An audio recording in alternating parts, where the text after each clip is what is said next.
word is your bond, and you do what you say and keep your promise.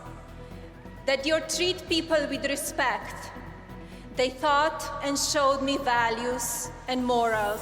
It was a sunny morning in Ouagadougou, May 2025, when Ibrahim Traoré's phone rang with an international call that would change everything. On the other end of the line was CNN International's executive producer, Rebecca Santos, nearly brimming with excitement. President Traoré, Melania Trump has requested your presence for a live debate on international politics, she said. Ibrahim, taken aback but maintaining his composure, asked, "What kind of debate?" Santos explained that the debate, titled Global Perspectives, would discuss African development and immigration policy. With 200 million viewers expected, it was a major platform. Ibrahim was intrigued but cautious. He immediately convened his closest aides. "This is a unique opportunity, but also a minefield," said Foreign Minister Dr. Alphonse Ouadraogo. "Melania may seem reserved, but she's incredibly strategic and has access to insider U.S. policies." They all agreed the debate could be a test of Ibrahim's diplomatic skills. In the morning, CNN technicians set up a temporary studio in Ouagadougou. Meanwhile, Melania Trump was preparing in a New York studio. Despite her relative silence on African issues,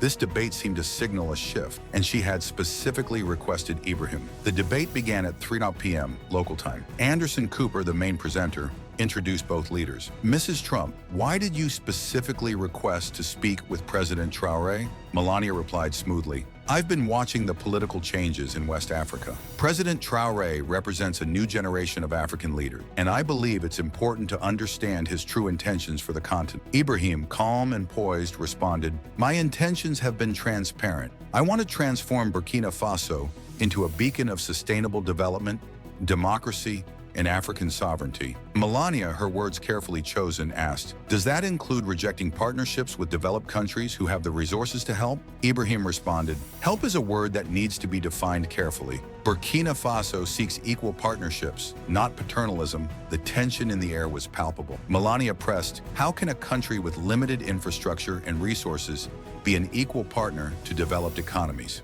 Ibrahim took a deep breath, his voice lowered and personal. "Mrs. Trump, can I ask you a question?" He compared her rise in the modeling industry to Burkina Faso's young status as a democracy, suggesting that just like she had proven herself in the competitive fashion world, Burkina Faso would prove itself as a capable partner in the global arena. Melania was visibly uncomfortable, and the silence that followed was deafening. Anderson Cooper interjected, sensing the moment's weight. "That's a very interesting perspective, President Traoré." The debate's intensity escalated as Ibrahim laid out Burkina Faso's achievements. "In the last 3 years, we've reduced extreme poverty by 34%, built 147 new schools, and established West Africa's first universal healthcare system. Our GDP grew by 12% last year." Melania tried to regain control. "Governance is much more complex than shaping a country." Ibrahim smiled gently.